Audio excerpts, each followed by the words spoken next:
On Across an Arrow, Chapter 1, On a Word Misheard. Spike, can you be a dear and get me Rules of Thermodynamics 101? Sure thing, Twilight. Hang on. The lavender mare nodded to her assistant as he rushed off before turning back to her book. It was a book that she had managed to find only a few minutes ago, a mysterious title labeled Exploring the Aether for Fun and Profit. She'd already managed to work her way halfway through the volume, her curiosity continually piqued more and more as she delved deeper. It was a traveler's guide, and she was doubly pleased to see that it was aimed at unicorns, a spell popping up every now and then on the pages. Some of these she could see adding to her normal repertoire. The compass spell in particular she resolved to commit to memory. That would be extremely handy should she ever wind up inside the Everfree once again. Another was a foodstuff sanitizer.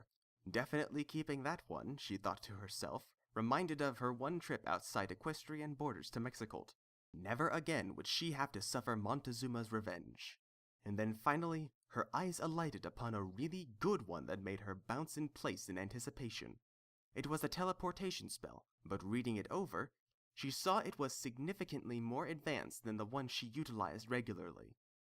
This required a ritual. While lengthy and complex, the benefit was that it offered instant travel to any location on the globe, and for the caster to be accompanied by a party of up to 10 ponies at once. I know 10 ponies, but there are 5 in particular that I'd love to invite. It had been then that she had asked her dragon friend to retrieve the physics guide. Transferring 6 ponies over that much distance in such a short amount of time was bound to create some sort of heat lash, even in ether form. Her eyes glanced at the spell that rested below the teleportation one. Sharing the same page was a simple viewing spell, one that offered glimpses into parallel dimensions. Very interesting. Exciting even. She gave it the once-over. But not very practical. Maybe another time. Spike arrived with the tome in hand. Here we are, Twilight. He plopped a rather hefty volume next to the unicorn's current book. Whoosh! Any more heavy lifting like that, and I'll be as ripped as Applejack. There's a disturbing thought. Twilight's horn lit and the book opened up. Within moments, she double-checked her theories on energy buildup and release before comparing them with the spell. Yes, it could work. Ley lines, of course. There was then a slam as the student announced her next intention. Spike, pack my bags. I'm going on a trip. That caught the dragon by surprise. What? Trip? But Twilight, where are we going? Not we, Spike. I need you to remain at the library and keep it running. You're a big dragon now. I have full confidence in you to keep the place in tip-top condition while I'm gone. Besides, the trip shouldn't take that long. 2-3 days at the most. He blinked. He'd taken custodianship of the library before, but never for a whole day. Not even 3 whole days. Wow, Twilight, I'm touched. You can count on me. I won't let you down. I know you won't. She prepared a saddlebag, taking her travel book and her bit purse. Just remember to tell Aloysius when it's his turn! Oh. Spike's ears drooped as he was reminded he'd be sharing his duties, but he let it slide as another question entered his mind. Wait a second. Where are you going anyways? As Twilight trotted towards the door and opened it, she looked back at her assistant. Don't know yet, but I bet it's gonna be very educational.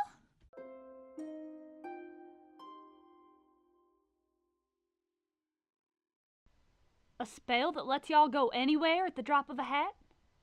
That's right, Applejack. The unicorn nodded to her earth pony friend, who was bringing in the last wagon full of apples for the day. It'll also let me take as many ponies as I want with me.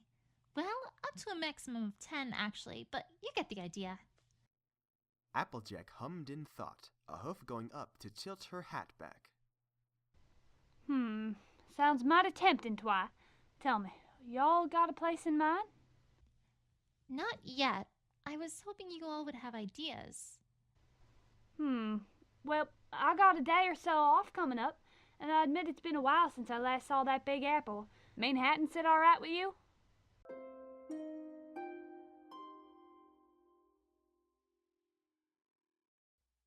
Manhattan sounds wonderful, darling. Seriously, Applejack, it never ceases to amaze me that you've been to such a capital of glamour and class.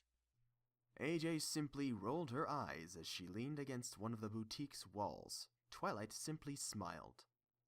She's offered to give us a tour of the city. We could use the spell to go there, spend the day, and then come back. Certainly sounds like a plan to me, dear. With that, the white mare's horn glowed as a saddlebag and various other items began to float out into the open. Oh, you simply must excuse me for now, dears. I have a lot of packing to do. The other two chuckled and began to depart before the purple pony stopped in her tracks. Oh, Rarity, if you can, pack plenty of rubies. We'll be needing them. That earned her a surprised look. Rubies? Why ever for, dear?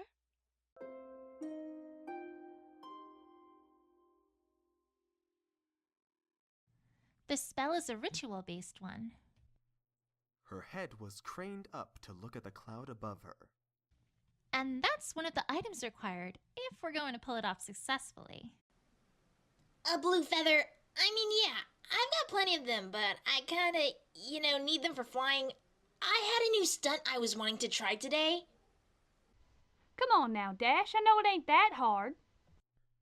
The Applebucker was directing her voice upwards. Pegasuses tend to molt every now and again, don't they? That's Pegasi.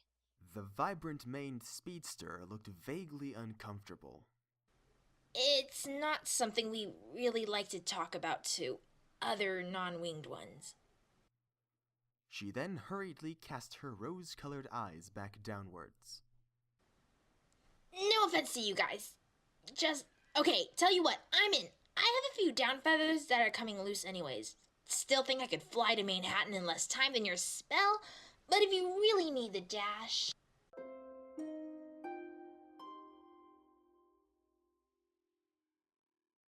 Oh, thank you! Twilight smiled and hugged her friend.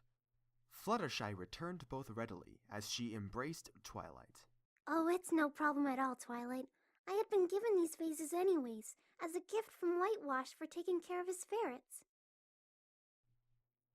The yellow pony gestured to two ceramic containers, each one about the size of a bottle of soda. I was originally thinking of putting cut roses in them, but this is better. Glad to hear it, Fluttershy.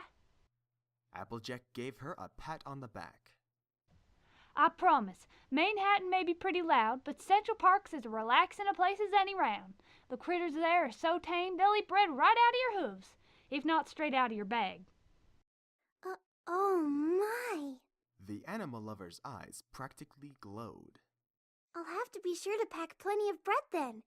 And carrots for the bunnies, and seeds for the birds, and nuts for the squirrels, and fish for the alligators. And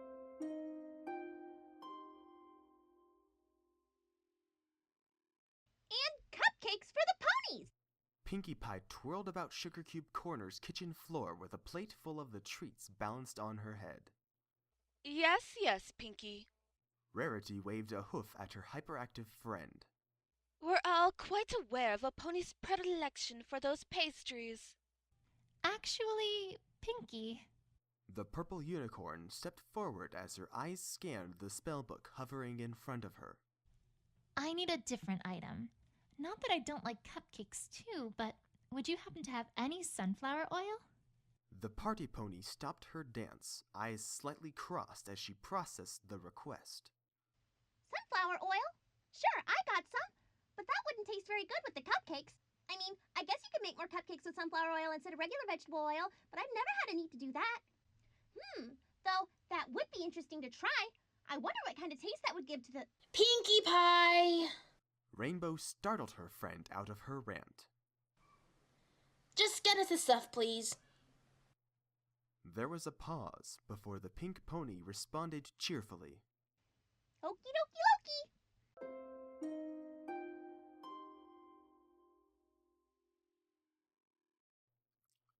10 minutes later, all 6 ponies reconvened at the outskirts of Ponyville. Each pony had packed light. This was supposed to be a day trip after all. However, it seemed that some pony had forgotten to tell Rarity that, as she slowly made it to the top of the hill that Dash, Applejack, Pinkie, and Fluttershy were lounging on. Whoa. The farmer caught the size of the dressmaker's baggage. Think y'all packed enough jewels in there, Rarity? That and a few other things. She tried to keep the strain out of her voice. This is Manhattan we're going to after all. I must simply be prepared to look my best, wherever we head to. Y'all may not cotton to it as much all that, Rares. I seem to recall the streets being awfully crowded and dirty. The look that came over the pale unicorn's face was enough to set Rainbow off guffawing. The timid yellow pony simply shook her head before turning to her blue-coated friend. What are you going to be doing there, Dash? I hear that flying there is tricky, isn't it? Oh yeah, that's what I hear. But the updrafts are supposed to be wicked awesome for stunt flying. Maybe I'll be able to pull off my new trick while I'm there. Oh, don't forget the food! The pink pony leapt up, her hooves waving in the air.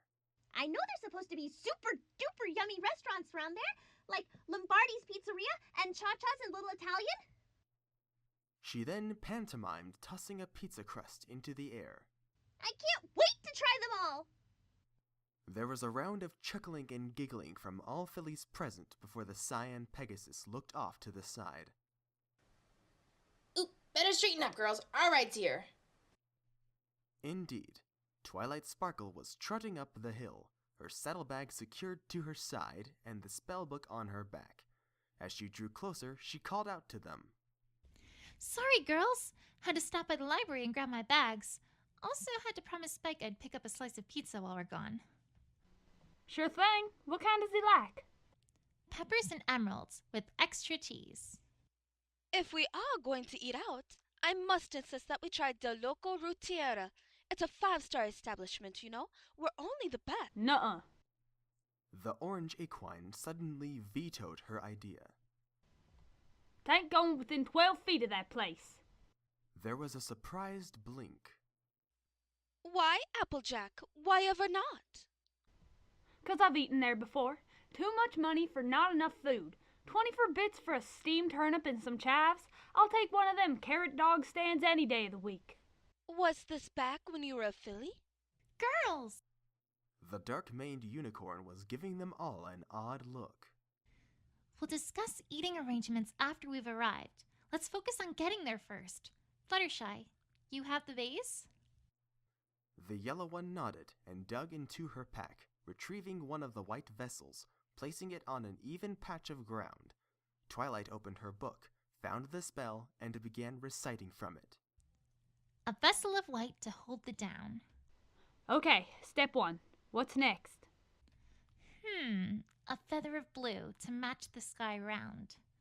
All eyes turned to Rainbow Dash, who fidgeted for just a second before extending a wing out. She reached her head back there, inspected her feathers, and then singled one out, gripping it in her teeth and plucking it, with only a slight wince and an ow from her lips. Thank you, Dash. The Pegasus dropped the feather inside the vase. Also inside the vase, we need a stone of fire from light which grows. Rarity levitated a ruby from her saddle pack, the surface gleaming flawlessly. With a smile, she nudged it down into the ceramic vessel, trying to disturb Dash's feather as little as possible. And finally, Pinkie, the essence of flower, for which the sun glows. The named equine stepped up, a bottle of oil in her mouth. With disturbing ease, and with nary a drop spilled, the golden substance poured into the vase. Fill it about halfway. That should be more than enough.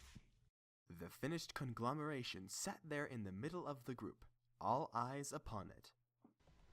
Okay, Sugar Cube, now what? Now, every pony huddle around the vase and just let me do the work. There was a confident smile. They did as they were told.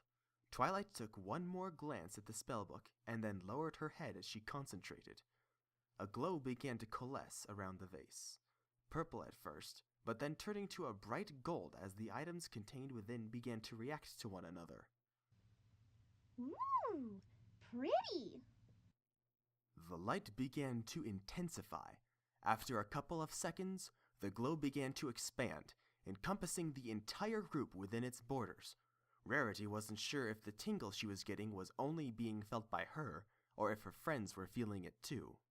Okay, so far so good. Now, I need to find the ley line, the one that directs me straight to the Gleisler building. That'd be a good place to start. Now, let's see. In her mind's eye, she began to perceive the waves of energy, usually unseen to the naked eye, that danced and cavorted about them.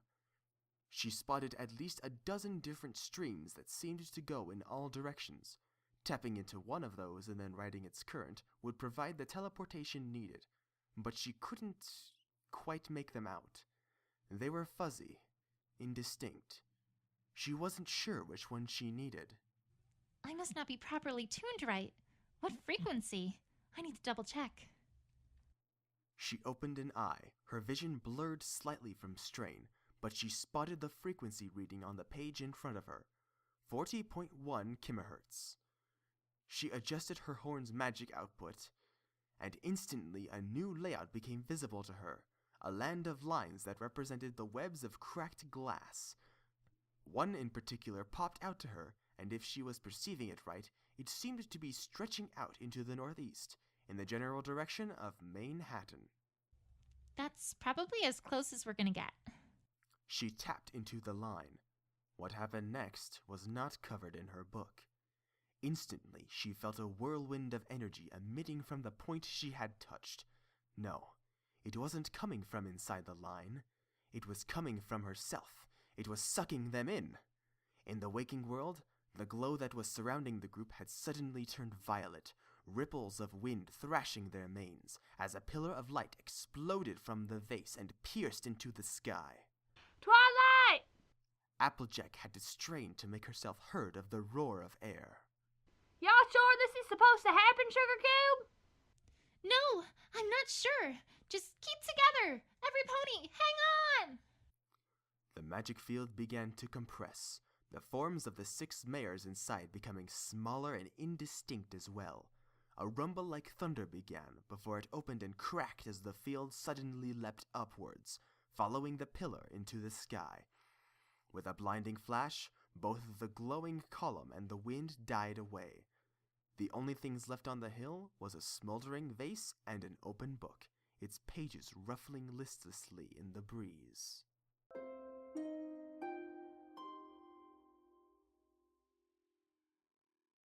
The first thing she became aware of was grass tickling her cheek. What happened? She didn't think a teleportation spell would have involved a pillar of light. She found herself wincing as her horn throbbed. Nor did I think it'd take so much out of me. She groggily turned her head to take in the surrounding scene.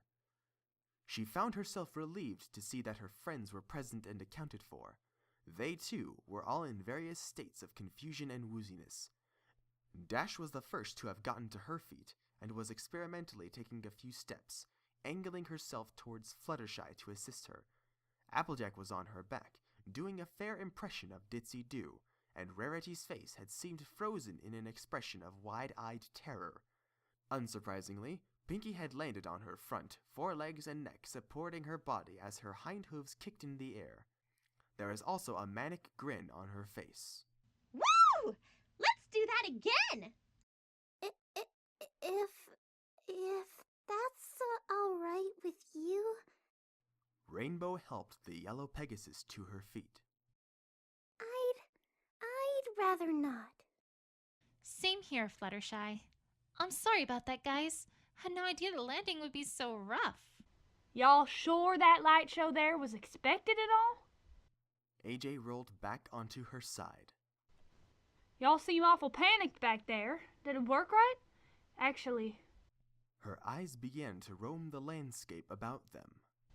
how come I ain't seeing the statue of Miss Liberté?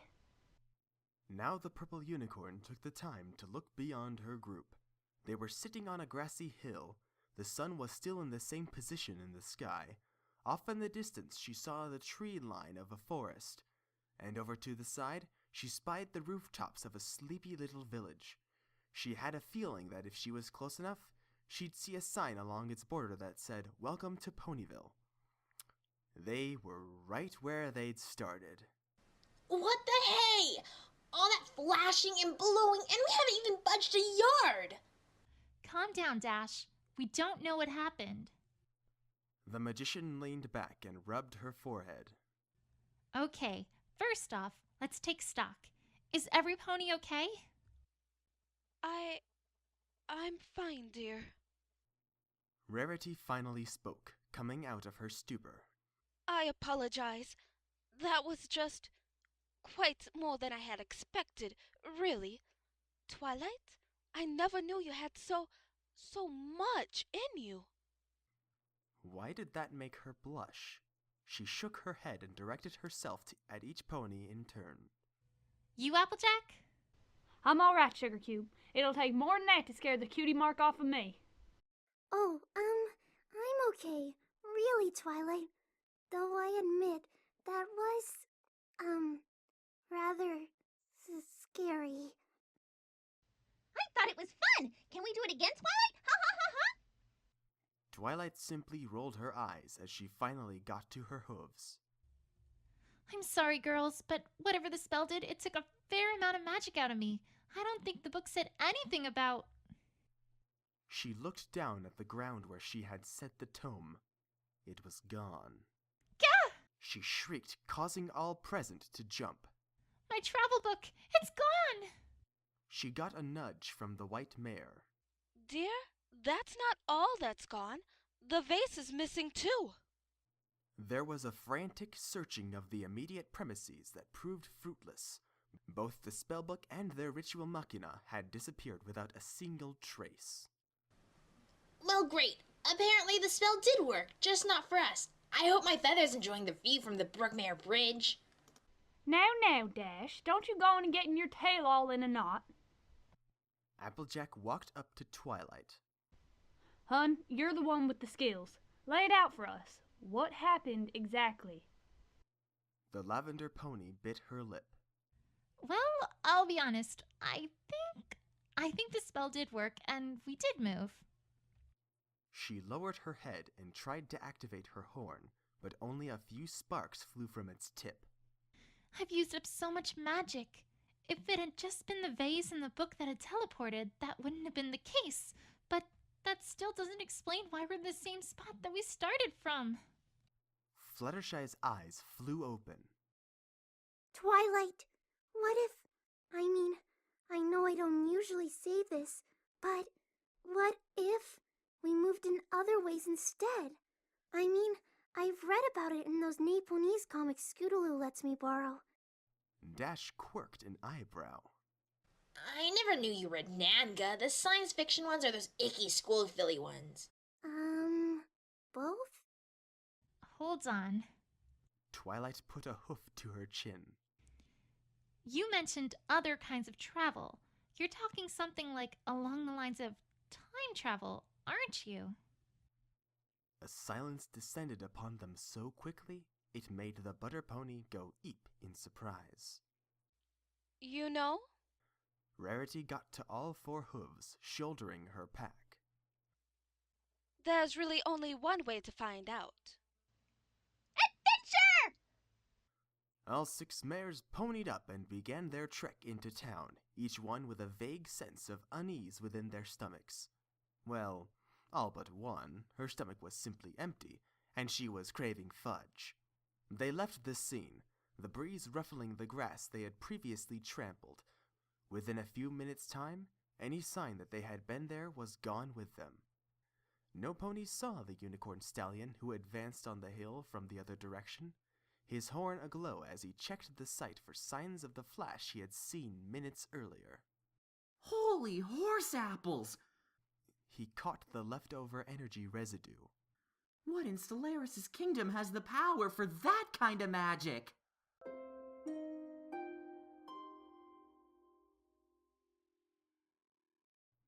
The filly's sense of unease increased as they entered Ponyville proper.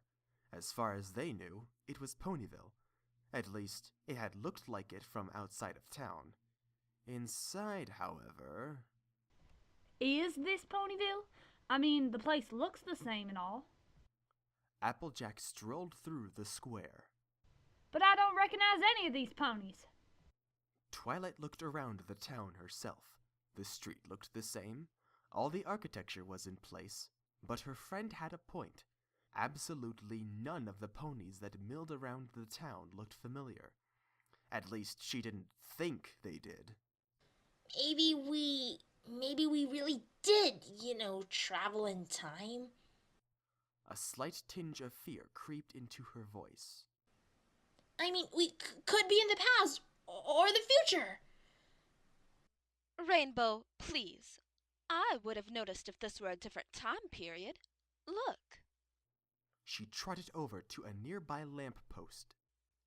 This pole has a piñata on it, the same as the current state of wear back home, if it were not already there. If this were the past, this would have had new paint, not a bit of erosion. And if it were the future, there would most definitely be rusting round the base and lantern itself. A very astute observation, Rarity. You would have made a great detective, As the purple-maned one preened at the comment, she turned back to her friends. So we can assume that we're still in the present day and age. If we did time travel at all, it probably has only been by a few days. But with so many different ponies around, there must be a holiday going on. And there's not a Ponyville holiday for another month or so. At least, I don't think there is. What holiday would that be? Oh! Me! The Clover Derby! Every pony gathers in the park when all the clover leaves are in bloom, and they all line up and run through the field picking as many clovers as they can. The one who finds a four-leaf clover is the winner! Though usually it comes down to whoever comes in first, 4 leaves being so rare and all. Hey, if it is the Clover Derby today, what say we enter? She hovered in the air, eyes alight and current plight momentarily forgotten. Rarity clicked her tongue. Dearie, we have more important matters to worry about at the moment. Though I do agree if that's what the case is, then let's head to the park. The sooner the better. I'd like to know if I've missed a month of friendship reports or not. The group galloped off, only Pinkie trailing slightly behind.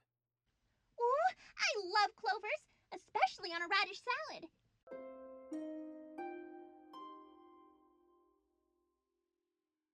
Well, this looks like a bust. It sure looks like it, don't it? The farmer agreed with the Pegasus as they looked over the park.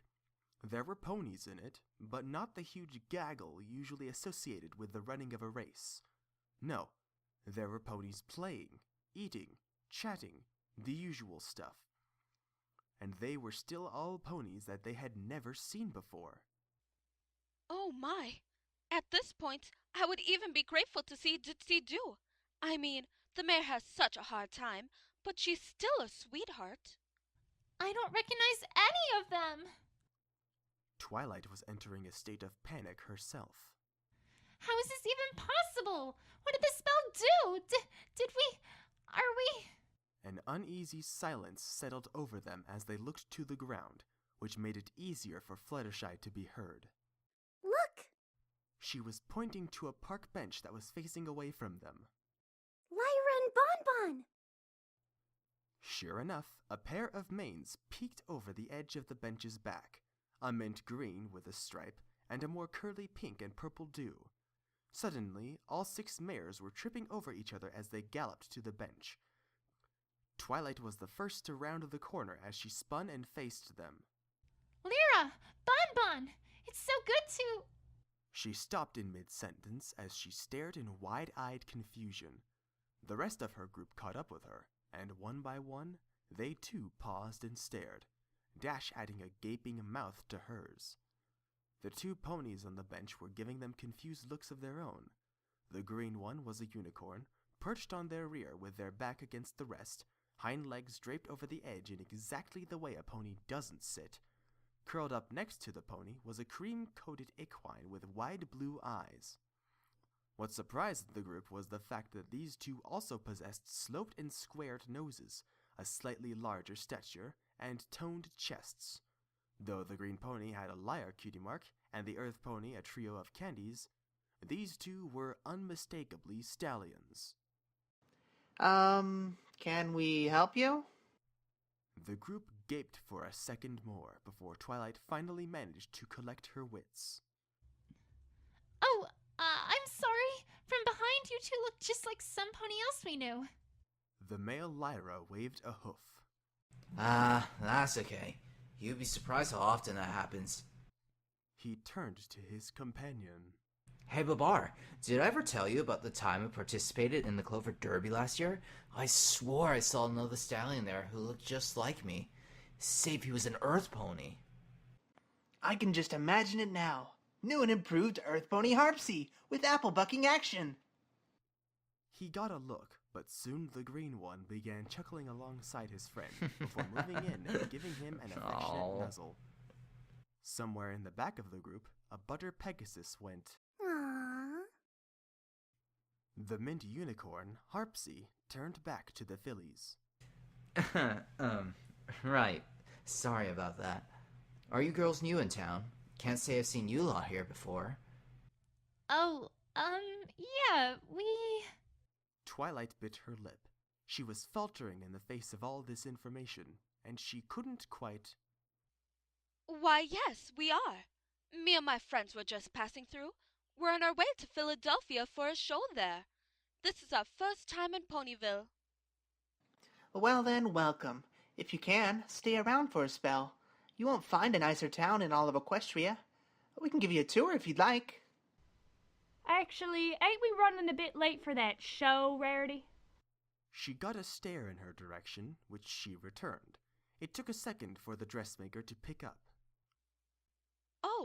Oh yes. My friend makes a dreadfully good point. I apologize, but we must depart post-haste. It was mighty good to meet you, though. Nice meeting you. Be sure to stick around on your return trip. Oh, we will. Rarity turned to follow her friends as they alternatively slunk, stumbled, creeped, or bounced away behind the trees. The two colts continued to wave as the group passed out of sight.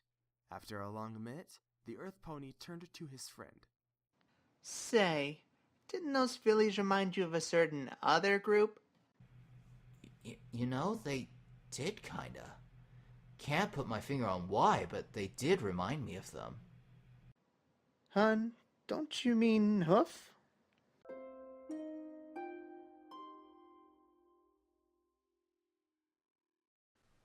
Oh my gosh, oh my gosh, oh my gosh, oh my gosh, oh my gosh, oh my gosh, oh my gosh.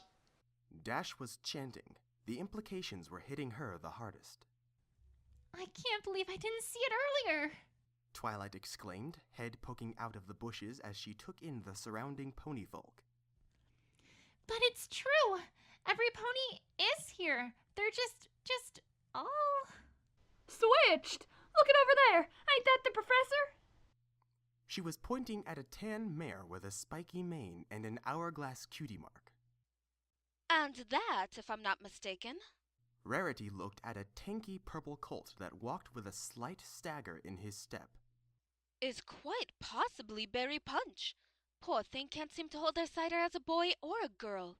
If every pony here who was a filly back home is now a colt? Fluttershy was trying to wrap her mind around the concept. Then, would that make the princess a prince? The student's face turned a bright shade of crimson at the thought. Maybe that's not the point. The point is, we at least have a better idea of where we are. We've not really traveled in time, but we did travel in space. We're in an alternate universe. Woohoo! Where no mare has gone before. Space? You mean we're not even in the same planet anymore? That's probably a bad word for it. We're still in Equestria. It's just not our Equestria. The orange equine raised an eyebrow. Beg pardon, Sugar Cube, but what in tarnation's that supposed to mean? An alternate timeline emerges when a set of different circumstances occur. Technically, a new universe is spawned with every decision made or not made, with every event that did or didn't happen. But that's probably a bit much to go into. She grinned sheepishly at the baffled faces before her. She thought for a moment before her ears perked up. Rarity, do you have a marker and some ribbons? The white mare provided the two materials. As the purple one took them, she started anew. Let's say this red ribbon is our native timeline. It's the world which we all grew up in and made us who we are. Now, we all know that Rainbow Dash's first sonic rainboom gave us all our cutie marks at about the same time, right? She got a round of nods. Good. Now, this isn't a slight against your skill, Dash, but let's face it, there was always a chance that you never would have made it, right? For a second, it looked like the Pegasus wanted to argue against the possibility, but she then closed her eyes and slowly nodded her head. There's always a chance the opposite result will occur, and when that happens, a whole new chain of events happen.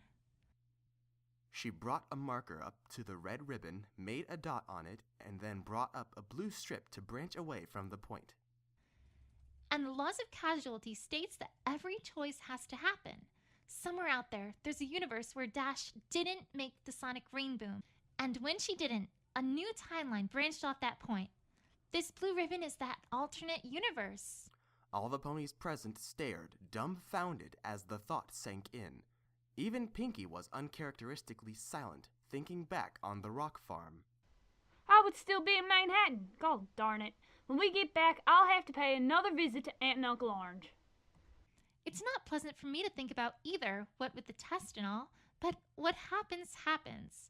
And our other selves have to live with it, like we have to live with what we have. But we're not living our own lives right now. If what you say is right, we've jumped off one ribbon and landed on another. Where every pony was born the opposite gender? Well, I could think of worse places to wind up, but still, that's creepy. Wait, if everyone here was born the other sex, what about us? A silence reigned, fillies looking back and forth at each other, a chill going down their spines. Do you think our selves are still here? Or do you think we out and out switch places and they're having this conversation right now in our world, wondering why the hey they ain't in Manhattan yet? More silence before Twilight finally narrowed her eyes. Only one way to find out. To the library!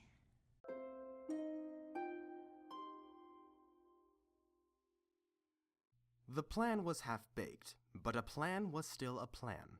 The giant tree that served as Ponyville's respiratory of knowledge loomed close as they galloped towards it. Twilight was relieved to see that there was nothing substantially different about the place on the outside, or on the inside as they piled through the door. It was mercifully empty as they all caught their breath. She took a moment to see that, yes, everything was still in perfect order. She felt a surge of pride, even though she knew technically that this wasn't exactly her library.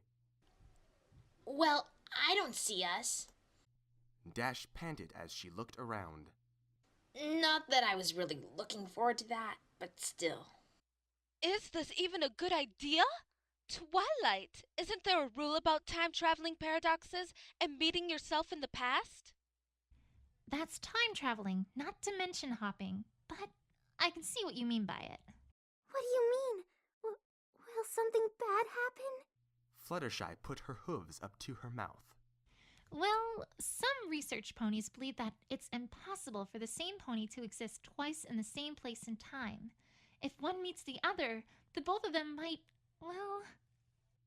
She bit her lip, not sure if she wanted to say it.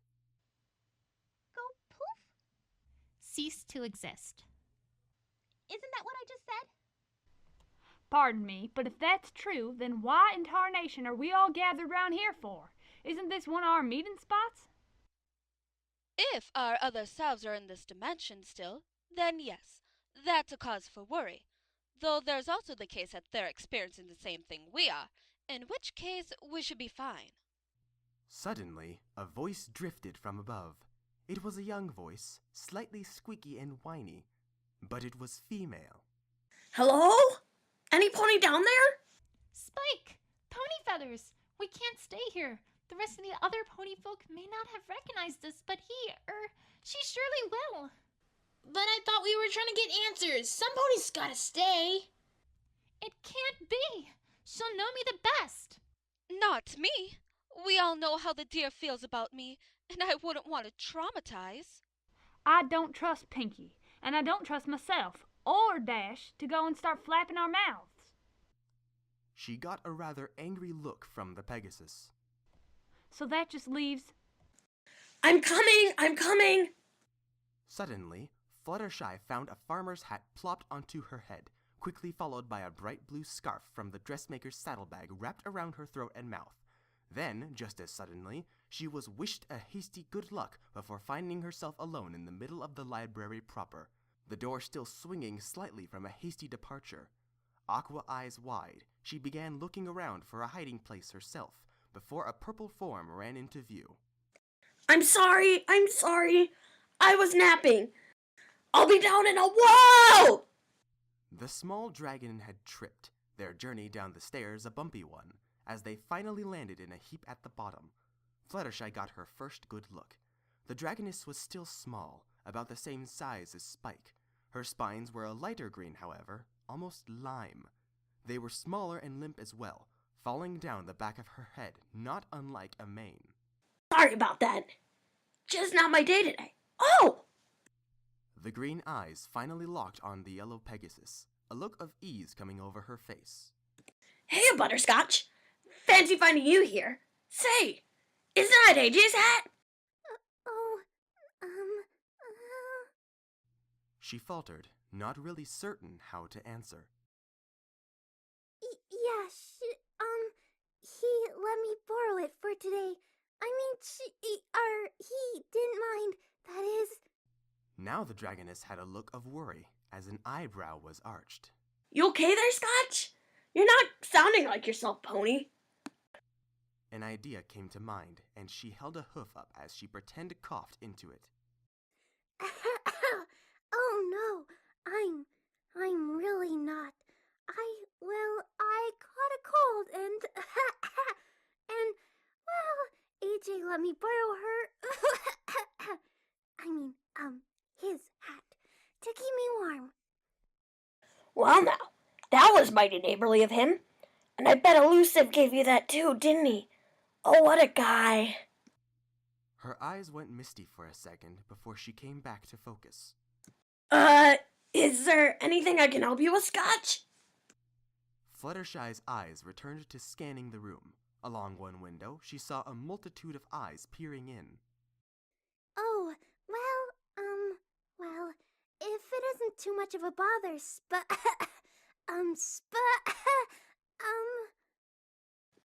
Aw, come on, Butterscotch, it's me, Spines! The she-lizard spread her arms wide. Only dragon in Ponyville, but you knew that already, right? Come on, Brony, lay it on me. Can I get you anything at all?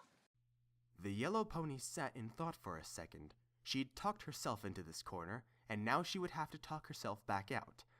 Too bad she didn't have any poison joke on her. The man voice would have come in handy. Wait. Would you still happen to have supernaturals? Sure thing! Just wait right here and I'll get it right quick. I hope she manages to find it soon. The sooner I can leave, the better.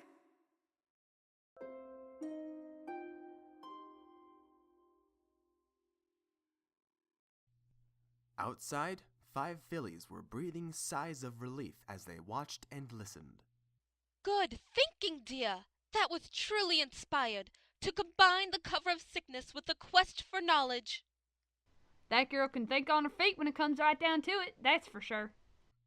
A smile was plastered on her face. So far, so good. Twilight spoke, her eyes still watching the scene inside. It's still weird to see Spike as a girl, but besides that, she doesn't seem that different. Maybe this universe really is a mirror world, and... Her words were cut short by the sound of hoofsteps. Quickly, all the mares ducked back into the shrubbery behind the library sign as the clopping grew closer. As the steps trotted up to the library door, the student found her curiosity overwhelming. Gently, she activated her horn to allow her to peek through the bushes as the new pony came into view. And she stopped as she saw himself. Well, so much for mirrors. Pinkie Pie blinked, a mirror in her mouth. I'm so confused!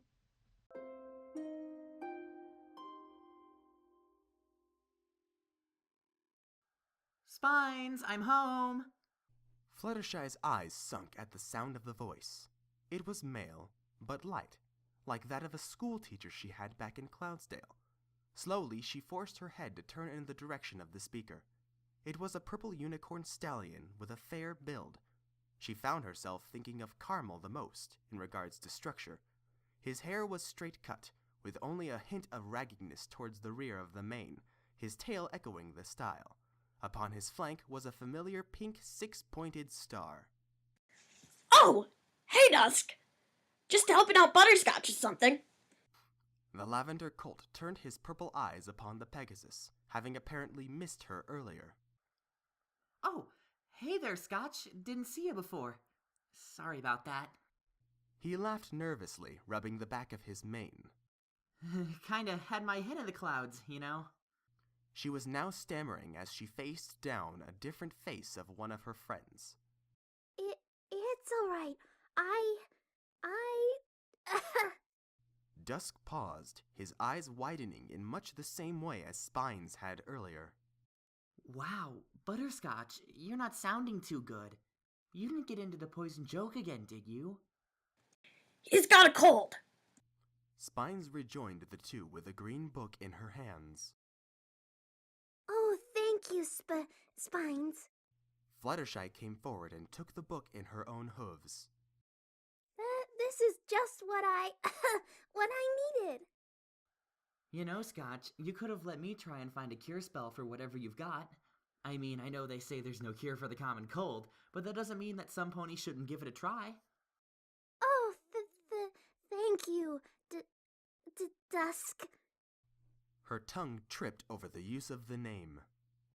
But, you know me. I like to try and, well, go the natural route first. This is, if you don't mind. Inwardly, she was already imagining that if Dusk were anything like her friend, she'd be stuck having to endure experiment after experiment to try to rid her of whatever cold she had. He smiled at her. Of course. The purple colt leaned in and gave her a nuzzle. Just be sure to wash those clothes before you go giving them back. I bet Applejack wouldn't be too happy to catch whatever it is you've got. She was being nuzzled by a colt. Even if it was more or less Twilight in male form, he was still a colt. She found herself blushing furiously under the scarf, her wits temporarily scattered. I will. I know Rarity wouldn't like her scarf. I mean... Dusk pulled his head back, an eyebrow raised. Yeah, sounds to me like you better get some rest. She blinked before she chuckled alongside him, trying her best to keep it from turning into a giggle. You're right, I should be going. See you two later. And thanks again, Spines. No problem. Fluttershy did an about-face and quickly galloped out of the library. To be continued. Coming up next on Across an Arrow, Chapter 2, Out of the Mouths of Babes. Twilight rolled her eyes. That won't work, Pinkie. I didn't think about it before, but this applies to all of us. She lumped on the ground as the rest of the ponies gathered around her. Any hiding spot that we can think of, our other selves are going to think of too. And we can't ask for help from any of the town's ponies. They'd become suspicious. The party pony hummed to herself before something in the distance caught her eye. What about those guys? As one, every pony looked in the direction Pinkie was pointing at. There was a red and orange blur working its way down the path toward them. As it got closer, a noise began to fill the air. the buzzing of miniature wings. Crusaders!